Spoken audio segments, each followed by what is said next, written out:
Welcome to the Nevis newscast for Thursday, December 12th, 2024. I'm Donis Wilkinson-Keynes.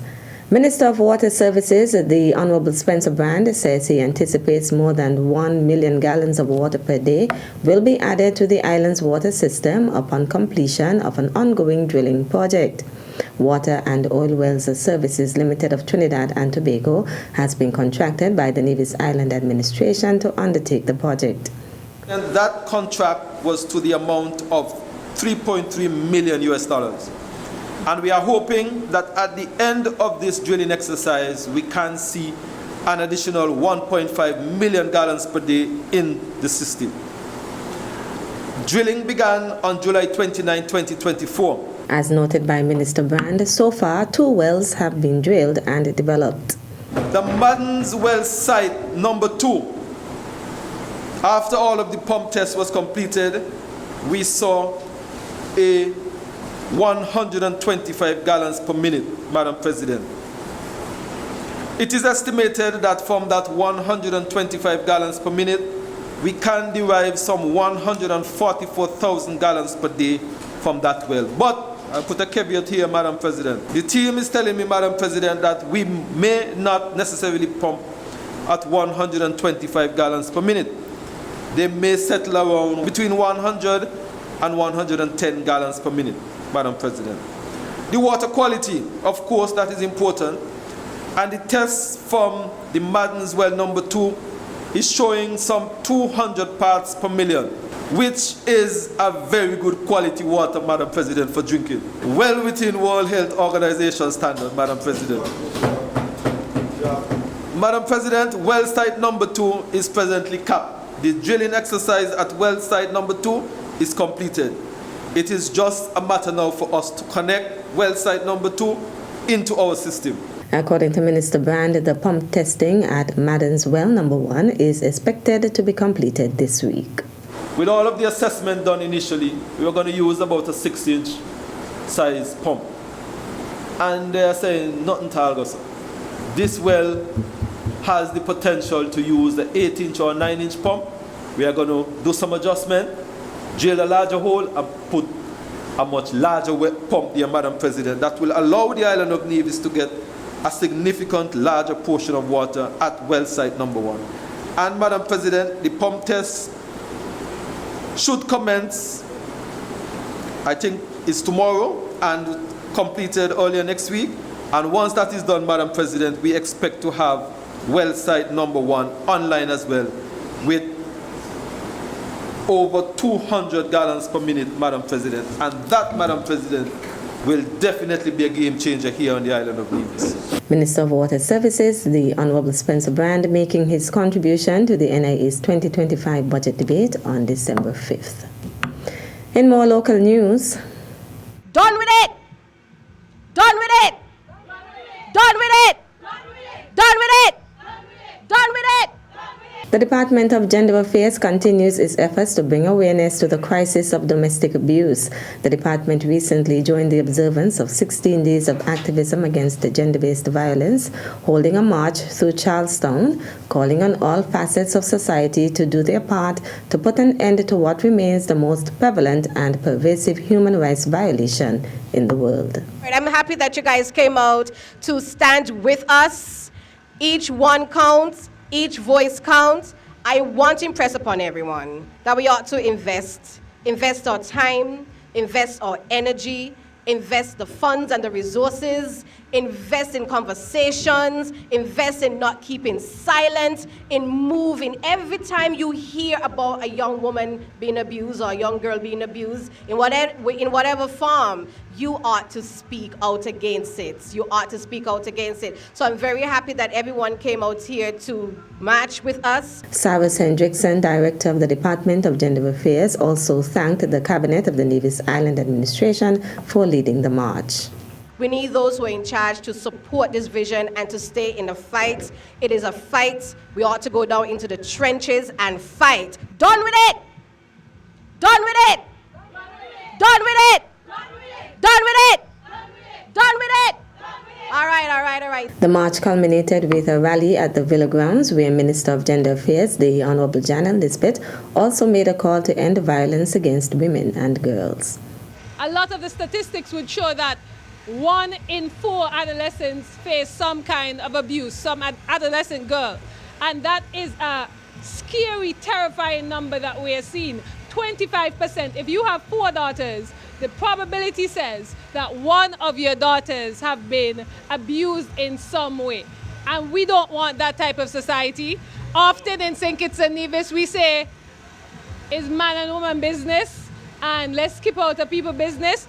But domestic violence, gender-based violence is a public issue. It is not a private issue. It affects every member of society in a family. If a woman is being abused, it affects the children. So it cannot be a family issue because those children have to come into our society. So what did Ms. Sarah say? Done with it. Done with it. Yes. So I'm here to advocate with everyone against this gender-based violence, and we'll continue to make our voices heard. The leadership was here to showcase that we are here to push this agenda, and you, the citizens, are here to show that you support the push for this agenda as well. So thank you, and we will do this together. An annual observance, the 16 Days of Activism Against the Gender-Based Violence, runs from November 25th, International Day for the Elimination of Violence Against Women, to December 10th, Human Rights Day. Still to come, overtime should be applied to work done in excess of 8 hours in a day or 40 hours in a week. We'll give you the details after this break.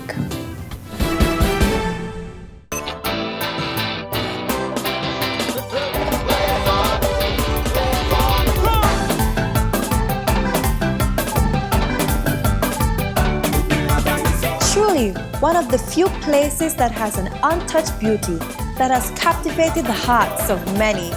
Nevis is everything you imagine.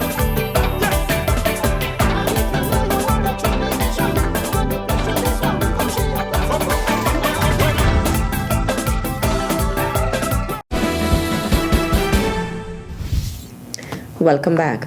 The Department of Labor is reminding employers that during the Christmas season and generally, employees whose services are engaged for longer than the regular hours of work are entitled to overtime and double the normal rate of pay as applicable by law.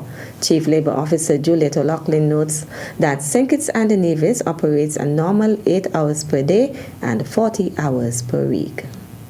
Overtime should be applied to work done in excess of 8 hours in a day or 40 hours in a week. Overtime is paid at 1.5 times the normal rate of pay. Work done on public holidays, rest days, and or the 7th consecutive day should be paid at double the normal rate of pay. Note too that it is expected that where no work is possible, due to no fault of the worker, he or she shall be paid a minimum of 3 hours if the worker arrives at the workplace. However, if the worker started to perform duties, he or she shall be paid a full day's pay. For further information or clarification, visit the Department of Labor or call 469-5521 extension 6360.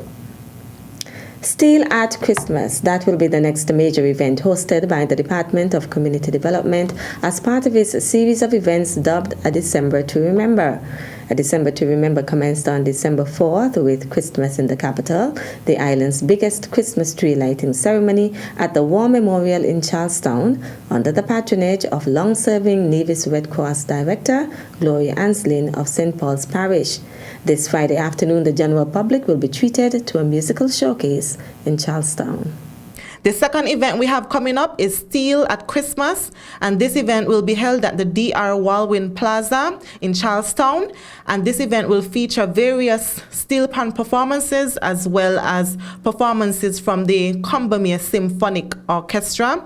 And some of these steel pan groups we have would be Rhythm Steel Orchestra, Positive Vibes Steel Orchestra, and Pandora Steel Orchestra. And our host for that evening is none other than Tebulous. So you can expect to have a lot of fun and enjoy the melodious sound of steel pan and also various wind instruments. So we are inviting the general public to come on out on December 13th, that's Friday, December 13th, to enjoy Steel at Christmas and support the youth as they showcase their talents. Meantime, on December 20th, the department will host its Christmas Cultural Market.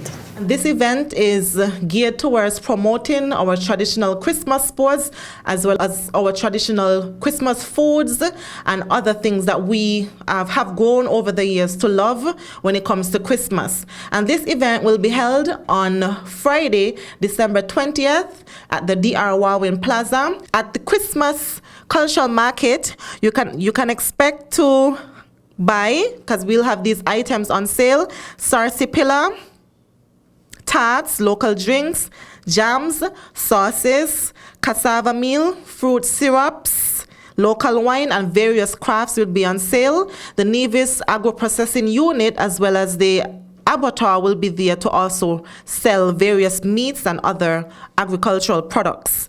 The cultural performances will include various performances from the NCDF Masqueraders, Mokojambi, String Band, and so on. And of course, our steel pan as well. The department will also host a Christmas movie in the square on December 21st. This will be held on Saturday, December 21st at the War Memorial Square. And I just wanted to thank Mr. Jermaine Stapleton of Movies at NIPAC, who decided to come on board in a big way to give back to his community. Over the years, he has seen so much support from persons in the community, and so he decided to partner with the Department of Community Development to put on this movie event for free. And so bring out your children and your whole family and enjoy an evening in the square. It's going to be a very good experience because, you know, just being under the beautiful lights and watching a movie, that's in itself is a great experience. So we are also inviting the general public, especially families with children, to come on out on Saturday, December 21st. Starting at 6 p.m. Deputy Director of the Department of Community Development, Denicia Smithan. That's it for this edition of the Nevis Newscast. On behalf of all of us here at the Department of Information, thank you for viewing. I'm Donis Wilkinson Keynes.